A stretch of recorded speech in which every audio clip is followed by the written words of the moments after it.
Кстати, есть бахет-бар. Такие уставшие мы сегодня. Да?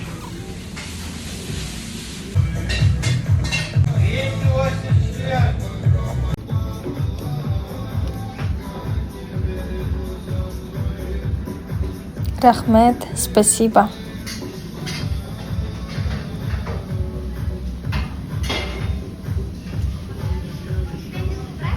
Нет? А? Ты не будешь пробовать? А, да? Да. Это с курицей? Ну да. Ну ты можешь это только лапшу. А, да? А, ты поэтому не вилку взяла, да? Забота!